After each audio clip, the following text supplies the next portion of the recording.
Hey everyone, welcome back to a special episode of the American Justice Podcast. I believe this is special episode number 4. We've done 3 other special episodes. This is number 4. Thank you guys once again for joining us. Just to give you a little bit of update, we are producing currently the 2nd season. So we will have that out hopefully within about 2 to 3 weeks from now. And we got a real good case for you. It's really crazy. We've got a guy that we believe 100% was wrongfully convicted. And much like Brandon's case, which had kind of a gay bias to the investigation, this has a racial bias to it. And we believe that they convicted this guy simply because he was black and in the wrong place at the wrong time. So you will not want to miss this season. It's going to be super exciting. So anyways, for this special episode, we are introducing someone. I'm sitting here in the presence of a legend here in Dallas-Fort Worth. If all of you people that are here in Dallas-Fort Worth, I'm sure will recognize the name and the face, but I'd like to introduce Mr. Richard Ray. Thank you, Scott. Thank you. I don't know about legend. Legend in my own mind. In your own mind? Well, I think it's okay for other people to introduce you as a legend, and not yourself, but, when other people introduce you as a legend, I think that's okay. I had a long career, at the very least, a very long career, 46 years in TV news, 36 in Dallas-Fort Worth. Fox 4 News. Good evening, I'm Richard Ray. Yeah, why don't you introduce yourself to everybody, because we do have a lot of viewers and listeners that are outside of Dallas-Fort Worth that may not be familiar with your face. Well, I retired in May of 2019 after 36 years at Fox 4 News in Dallas-Fort Worth. 5-time Emmy Award-winning TV anchor, reporter, and I had a great career. The Dallas-Fort Worth community has been a real blessing to me and my family, and since I retired, I've actually started a second career in the filmmaking business. I've had a few small roles on movies and TV. I've done some commercial work and some voiceover work, but I was really looking for a film project I could believe in, something I really cared about and thought was a meaningful project, and we'll tell you a little bit more about that later, but that's how I became involved with Scott and the Brandon Woodruff case. Yeah, it's actually kind of a funny story the way that we got in connection. I was basically just put out a mass advertisement on one of the local acting websites here. Actually, it's not even local. It's international. Yeah. Backstage. If anybody's in the business, they know about Backstage. It's just a way of getting the word out when you have parts. Right. And I had some parts for some extras for a film, or for a scene that we were shooting for the film, and so I just went on and said, okay, I need some warm bodies that can be at this time, at this date, and this place, and I needed about 15 people, so I sent it to I think about 100 people, just hoping I could get 15. And Richard ended up being one of those people, and I got a very polite reply that said, thanks, but no thanks. And I looked at the picture, I looked at the name, and you don't really do this when you're going through and putting out the invitations. You're just kind of like, okay, this whole page, send, this whole page, send. And I looked at the picture, I looked at the name, and I was like, holy crap, that's the Richard Ray that I've been watching on Fox 4 for all this time. And so I just replied and said, thank you for the polite reply. I actually didn't realize that you were the Richard Ray. And but here's kind of a little bit about the project. And then he replied and asked more about the project. And then we eventually ended up meeting for lunch and kind of going over all of the highlights of the case, I guess. And I think it was pretty much at the end of that lunch that he was like, I think this is... I really was. I said earlier, I was looking for a project I could really believe in, a film project I could really believe in, because doing a small part here and a small part there, you really have no control over the final project. You don't really even know it's going to be any good. I had, luckily, the first film I shot, for example, I played a basketball coach, and I loved the role. It only had 4 or 5 scenes, but I didn't know what the film would turn out. Well, the film is finally done, and I like the film. but there's no way of knowing that when you just have this small part. Right. I was looking for something I could get involved in as a producer, director, writer, or something. And I had lunch with Scott. I told him this looks like a project I could really pour my heart and soul into. And he was kind enough to consider taking me on as a partner in this thing. And we've since formed an LLC. I told Scott I thought I could help him get it to the next level, that I had enough. The film business is such a who you know business. And I don't know a lot of people, but I started to get a little bit of that kind of a background. And I thought I had a production company we could get this to, and potentially, Scott had already decided that it probably needed to be a docu-series rather than a documentary. And I believe that now too.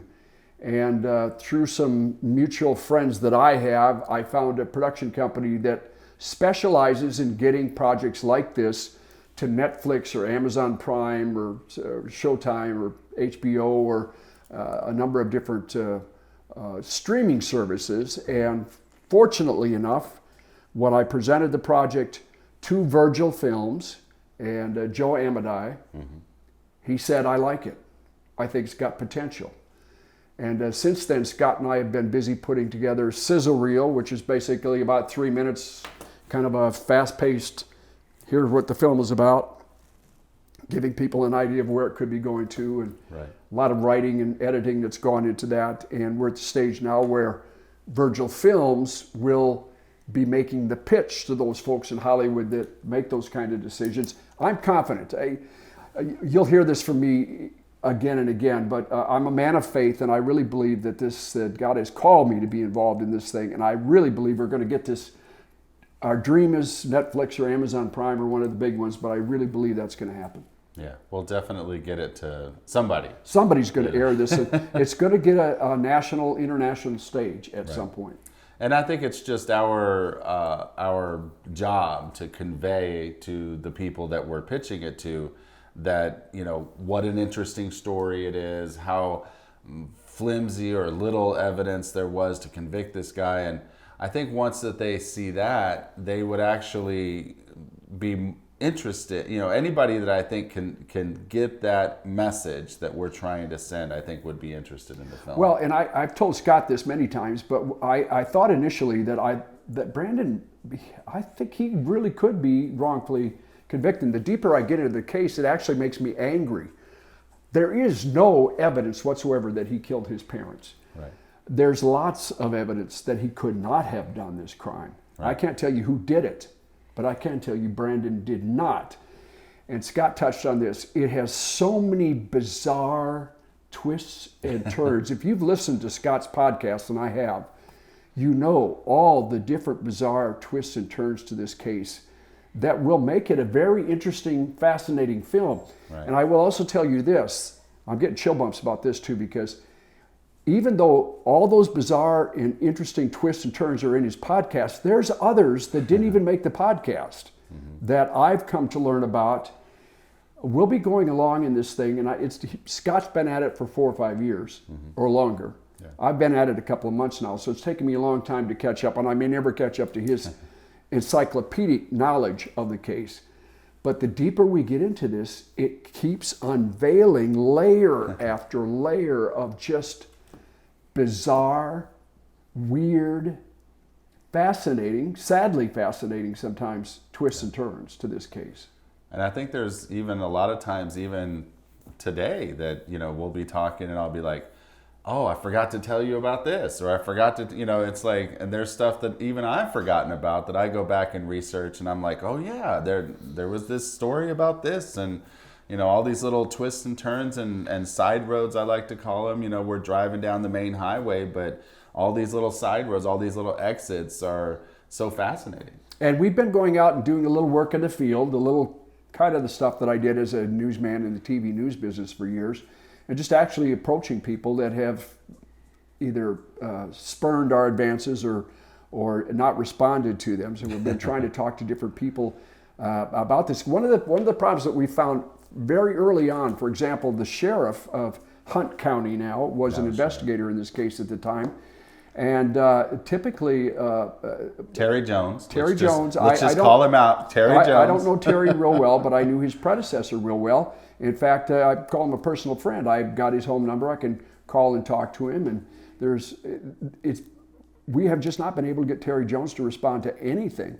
The COVID pandemic winding down, we hope now, of course, has provided some cover for that. I don't mean to be too critical about that, but we can't just walk into the office. We have to make an appointment. They just won't talk to us. In fact, that's a recurring problem in putting this film together is generally when somebody's convicted in a case like this, a capital murder case, the people who convicted him, the prosecutors, the investigators, they'll tell you why he was rightfully convicted. They will lay out the evidence for why they believe that, in fact, this suspect was guilty. We cannot get that in this case. The judge in the case wouldn't talk to us. The investigators won't talk to us. The ranger, who's now moved on to another job, Ranger Jeff Collins, won't talk to us. All these people that would typically be there to tell us why, yes, he was the right guy. He did do it. And that's why we've been, in some cases, going out and knocking on doors, trying to get people to respond to us. And that's the kind of the frustrating thing about making this film is everybody has the attitude. One of the biggest criticisms, I've said this before, one of the biggest criticisms of the film, or the rough cut that I made, was you don't have the other side. You don't have the people that believe that Brandon's guilty. You're not presenting their side. And my response has always been, well, it's very difficult to get their side on film when they won't even talk to us. And so that's one of the most frustrating parts, I think, of making this, is trying to get somebody that still believes in Brandon's guilt to talk to us. And we continue to try. In fact, we'll say this more than once in this podcast.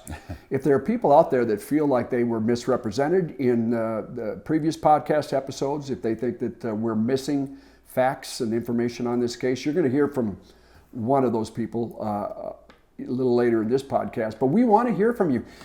Your voice, if you want it heard, talk to us. Please. If you're involved in this case, you believe Brandon is guilty and that we're somehow missing things here, we're here. We are truly searching for the truth. Right. And we've even offered on this podcast and to come on to the podcast and do a live stream. That way, you can come on and say what you have to say, and there's even no possibility for editing. So just can't get anyone to talk to us. I'm confident that going forward there will be people who step up, but it's been difficult. It's been what we've been working on lately. Yeah. One of the things we've been working on. One of the things. And we've been making some trips out to talk to certain people, and certain people may think that, we've only gone out to talk to them. But no, we've made several trips out to Greenville and Rockwall, out in that area, trying to talk to certain people. And the first person we went and tried to talk to was Judge Beacom. I've sent him requests, registered requests, and I saw that he signed for the letter, so I know that he got the request, but he never really would respond to me. Not even to say, no, I won't talk to you. He just wouldn't respond. So we went out to his house and, we asked him, why won't you talk to us? Knocked on the door. His wife answered. She was they were very cordial. Mm-hmm. Of course, that was still kind of peak COVID time, so I had my mask on and I stood back 15 or 20 feet, and we sort of asked loud questions from that distance, and they were very cordial, but Judge Beacom made the case that there are still pending possibilities for litigation. In this case, there is an appeal that should still be filed at some point, and he used that as his reasoning for not speaking to us further on the case. But we, again, gave him every opportunity to say whatever he wanted to say about this case, and he chose not to. Yeah, and I tried to explain to him, and this is a core difference in that particular argument, is all of Brandon's what they call afforded appeals have been exhausted. He's been all the way to the Supreme Court, and he's been all the way to, for the federal issue. He's been all the way to the Texas Court of Criminal Appeals for the state issue. So as far as the state of Texas is concerned, Brandon has no more appeals, and he is going to sit in jail until he dies. there is there's a thing called a writ of habeas corpus. A lot of people call it the writ of actual innocence. This writ is available to any defendant at any time up until the time that they die, and sometimes they're even filed posthumously. But that's not an afforded appeal. So the state of Texas is not, quote unquote, anticipating this appeal, because you actually have to go into court and prove your innocence. You're no longer able to say, well, the judge should have ruled this way, or there should have been this kind of procedural issue. You literally have to walk into court and say, look, judge, I'm innocent, I didn't do this, and here's how I can prove it. And unless you can prove it, there's nothing you can do. So that quote unquote appeal, well, it's not really an appeal, as any attorney will tell you, and I have been corrected by a certain couple attorneys that it is not an appeal. It's a writ of habeas corpus. It's an actual constitutional. It's not an appeal, because, as we discussed, the afforded appeals are exhausted. So really, there's no reason that Judge Beacom can't talk to us, because there are no pending appeals. There's no more appeals going forward. There's nothing afforded to Brandon. So that argument doesn't really hold water, but I think ultimately it just comes down to he just doesn't want to talk. Well, and the fact is that we have things we would like to talk to the judge about. I mean, there were some controversial decisions made in his courtroom, particularly after prosecutors were caught violating Brandon's Sixth Amendment rights by listening to and recording his conversations with his legal team. Not only that, they took 42 pages of notes that were never revealed, and yet the judge allowed them not to be revealed. After the story appeared in the newspaper and on Fox 4, that's the one element of the story that I actually covered as a TV news reporter, the judge did, I think, belatedly decide, okay, well, I've got to do something about this case. And in fact, the DA from Hunt County, the district attorney's office, was recused, and prosecutors were brought in from Austin and the Attorney General's office. So that decision, the way that was handled, I mean, I've had several lawyers tell us in interviews since, and legal experts tell us, that the case should have been thrown out at that point. Right. That was a clear violation. That's not like a technicality. That's like man, you just got caught with the hand in the cookie jar. You're guilty as heck violation. You cannot record and then take notes on conversations between a suspect and his lawyers. That's a clear violation of constitutional rights. That's the sort of thing we'd like to talk to Judge Beacom about. And it also just tainted and the reason that a lot of lawyers say that it should have just been thrown out is because it tainted the whole prosecution's case. At that point, you don't know what they learned from those phone calls and what they learned from their own investigation. So the waters become muddied, and especially if you can't read the notes. And that's one of the things that makes me angry when I talk about my growing anger, to realize that the prosecutors, Kelly Aiken, who's now a judge in the court where Brandon saw it. In the court where he was convicted. She was the one that had taken 42 pages of notes on this thing. Right. And yet those notes have never been revealed. They brought in an outside judge who didn't really know anything about the case and examined them and said that it was his determination that they hadn't learned anything of relevance to 42 pages of notes, and they didn't learn anything of relevance. Right. And none of that is available to the defense team. I think that's just outrageous. Right. The kind of thing that you see in this case over and over again. Yeah. That's one of the things that I always, go back to, is if I was a time traveler, I would go back to that hearing when Catherine Ferguson, the defense attorney, called Kelly Aiken to the stand. I just reading the transcript. It's just it had to have been some fireworks going on in that courtroom. But I would like to go back and be a fly on that wall. Yes. But the next person we went to talk to was Jerry Spencer Davis. Yeah, that's another odd twist to the case, and it's just like Brandon's whole case was snake bit from the beginning. By every account, Jerry Spencer Davis was a crackerjack, great defense attorney.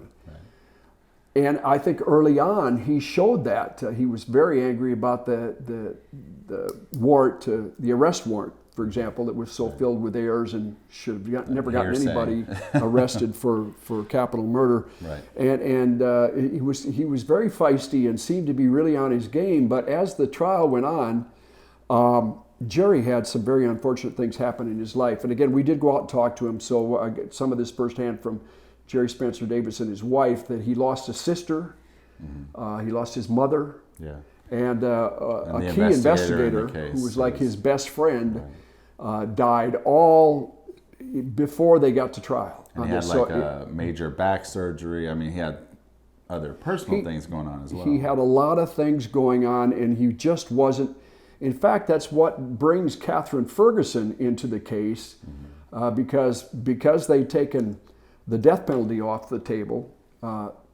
Brandon was really only assured of having one defense attorney. It was a public defender, Jerry Spencer Davis, but they did get the agreement to have Catherine Ferguson come on, and she did yeoman's work. She estimates $30,000 of pro bono work before she got paid a dime for this, but she did her best. But Jerry Spencer Davis was in a lot of distress in his personal life, in his health, and was really not the lawyer he needed to be. And I think he might even agree with that when the trial started. So we did go out to Jerry Spencer Davis' house. We went out there on a weekday, I think it was early afternoon, and he and his wife were there. And Jerry Spencer told us that at first he indicated, yeah, come on in the house, we'll talk about this.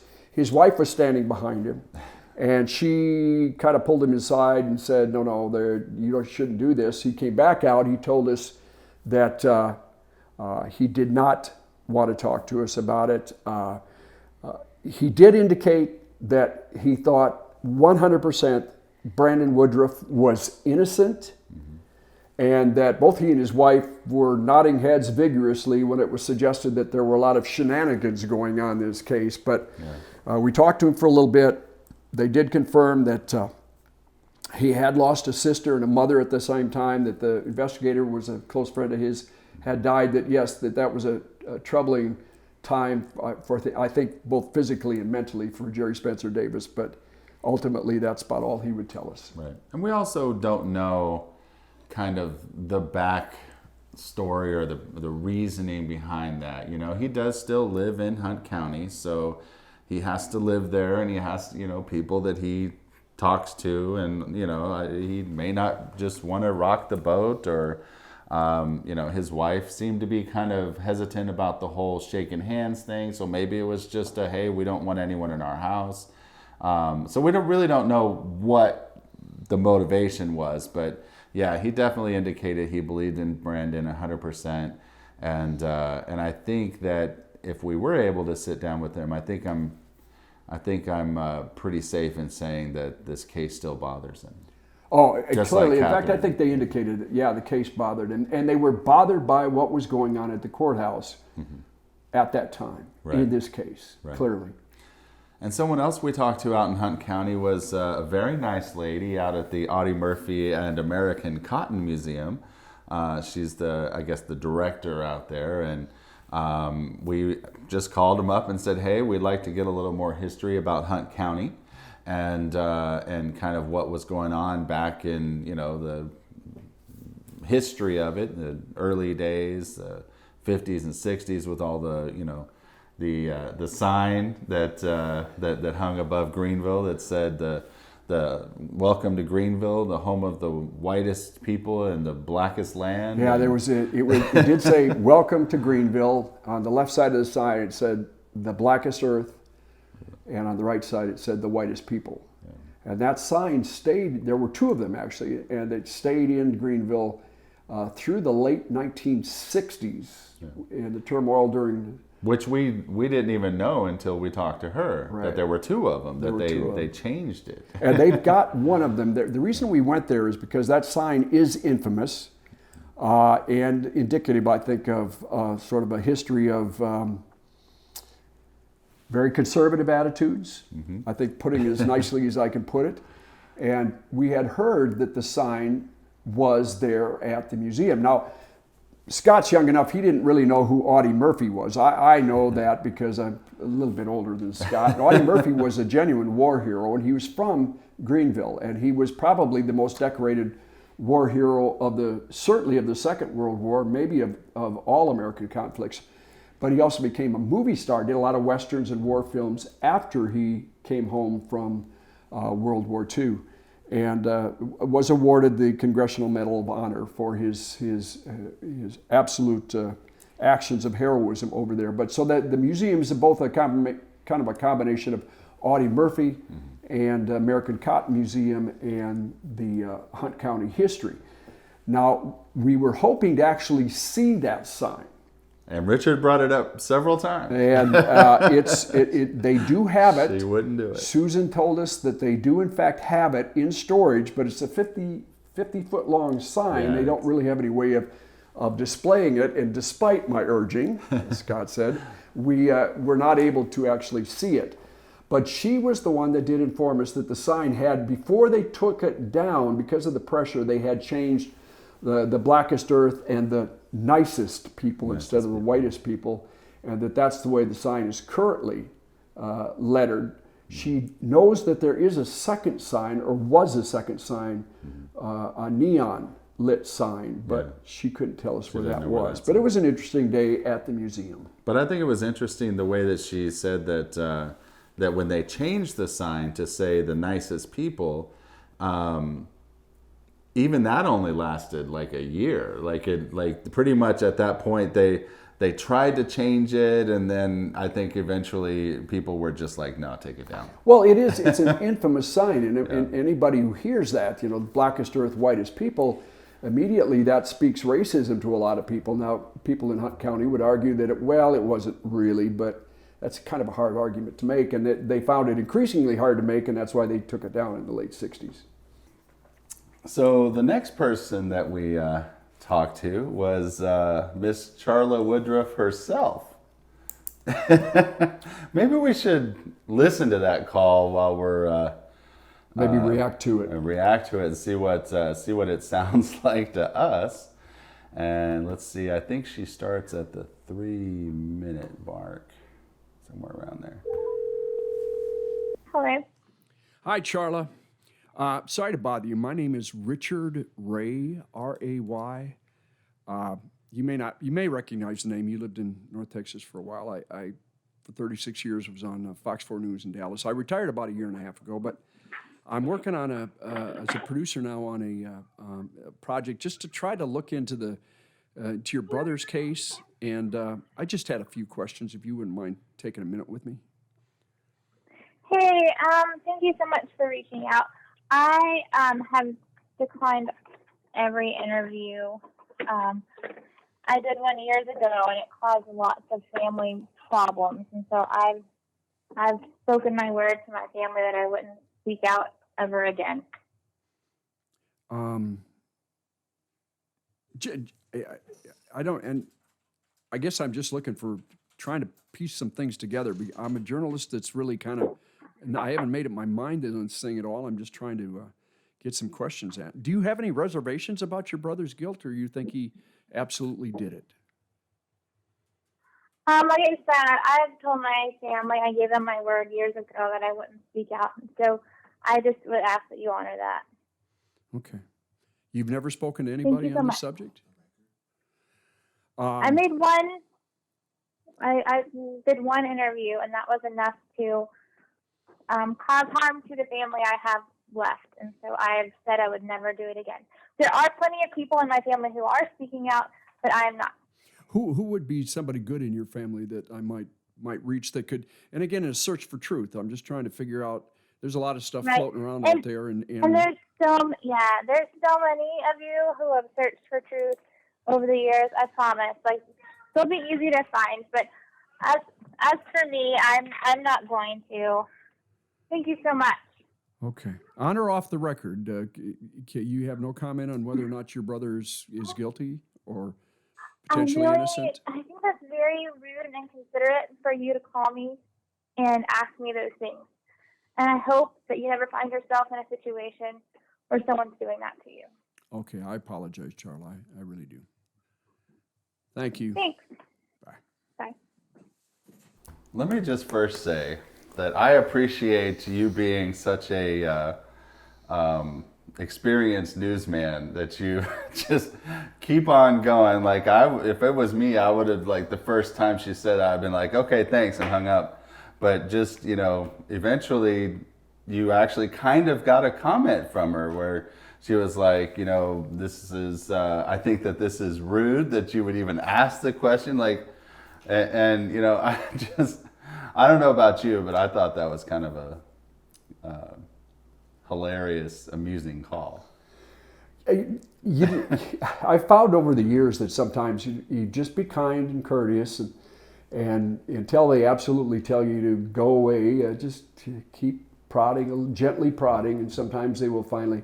And we've seen that in some of the interviews we've done since. For example, with Jerry Spencer Davis, I mean, we kept asking a few questions, and he kept responding a little bit more. And we gave him every opportunity to walk away and say no more, but sometimes you just try to gently prod. And what could be a more fair and unrude a question than, do you think your brother really did it? Right. And I think we saw that especially with, we called and talked to Dustin Perry, one of the shit kickers. And I think he told us he was going to hang up now, 8 different times or something like that. It was, we'd ask him a question and he'd say something, and then he'd be like, okay, so I'm just going to go ahead and hang up now. And then we'd ask him something else, and he would respond and then say he's going to.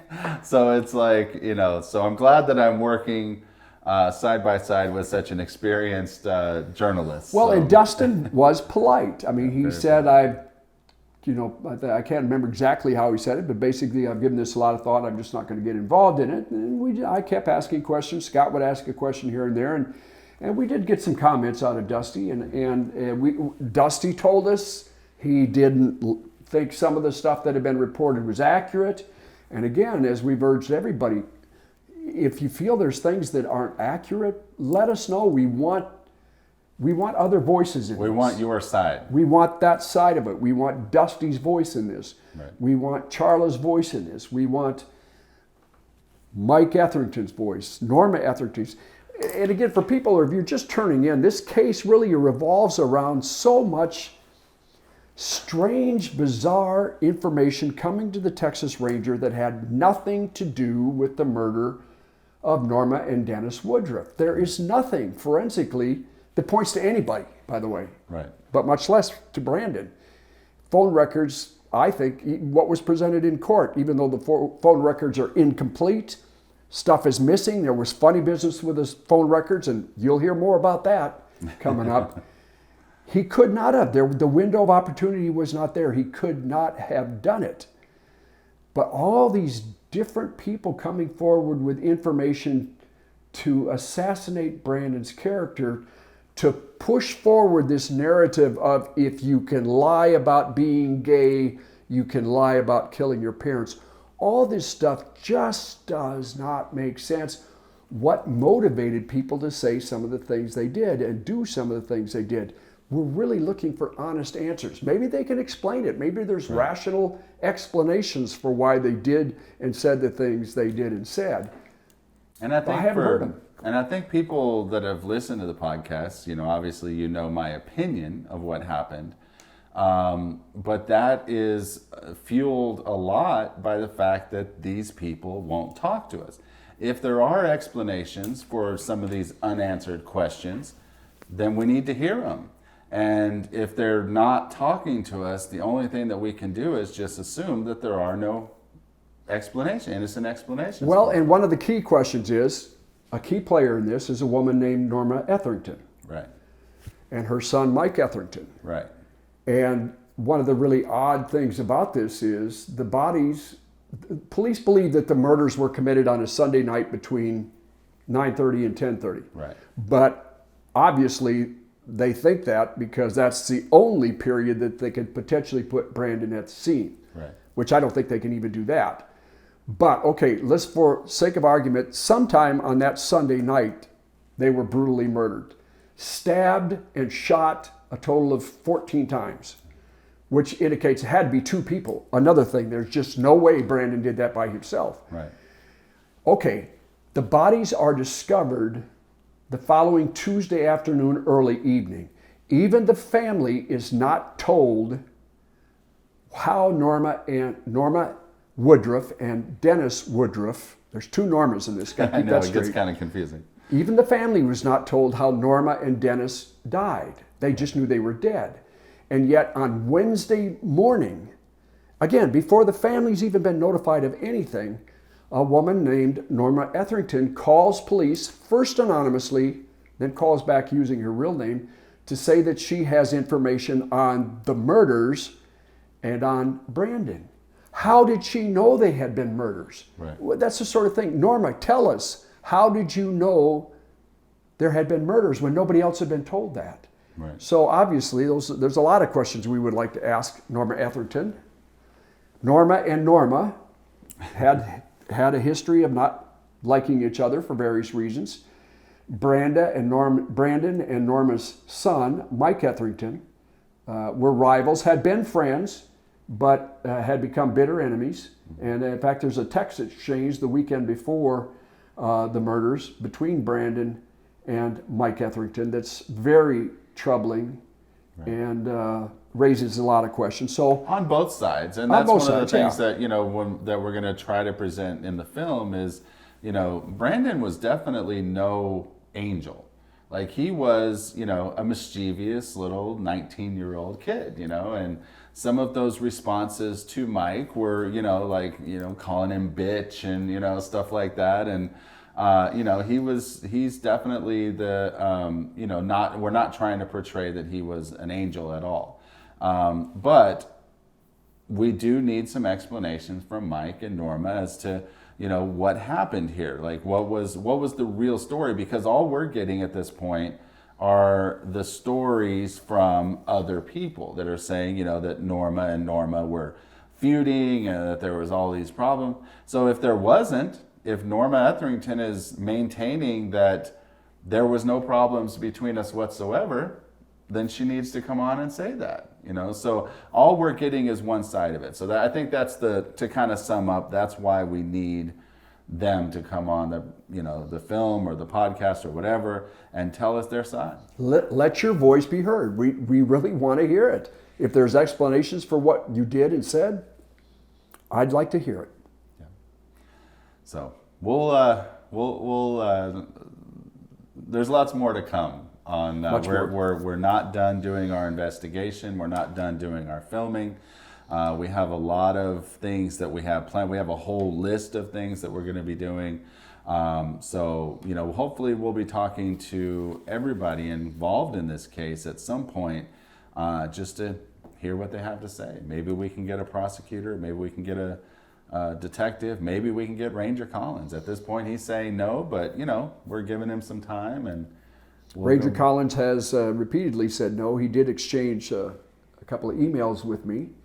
The prosecutors in the case, including Ralph Guerrero, who's now in San Marcos, yeah, has refused all of our requests for information, won't talk to us on the phone, and has not answered emails. So right. We'll keep trying.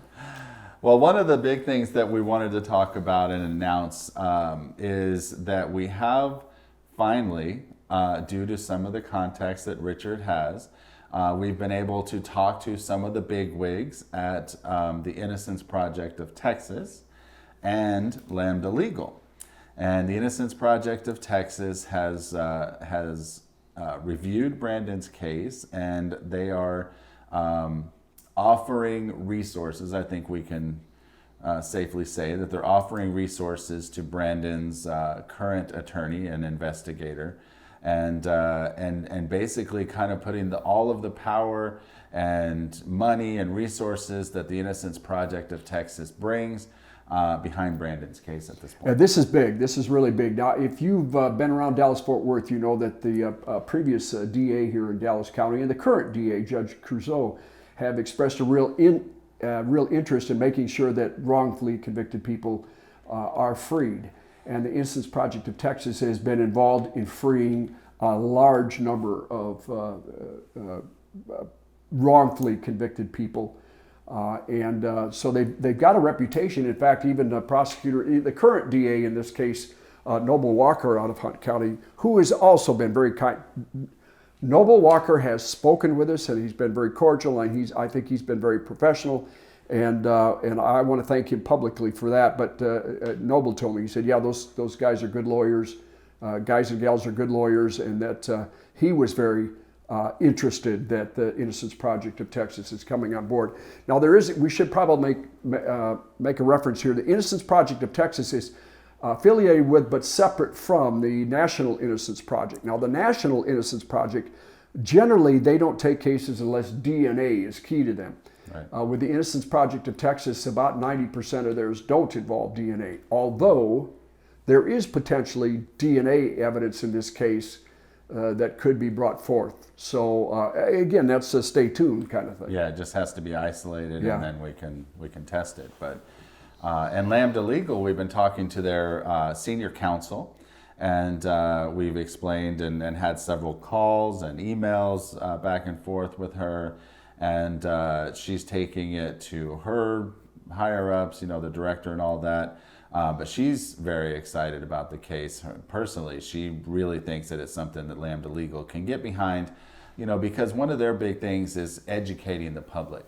And as Richard touched on earlier, and you have this kind of crusade by the prosecutors and the investigators that if Brandon can lie about being gay, then he can lie about killing his parents.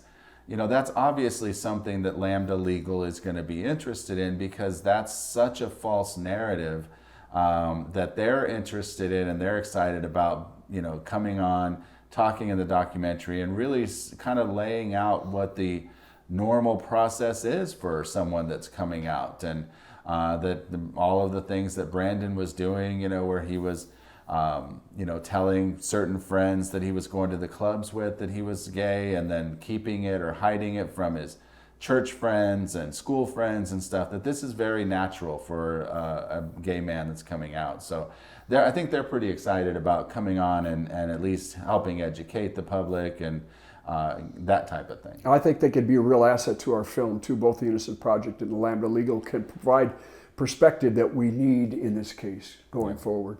Absolutely. And the last thing that we want to talk about is we have an exciting event coming up on May 14th at 6 p.m.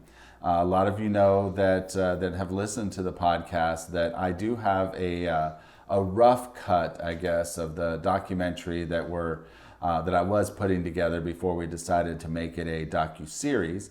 But we do have a rough cut of that, and we are going to have another screening.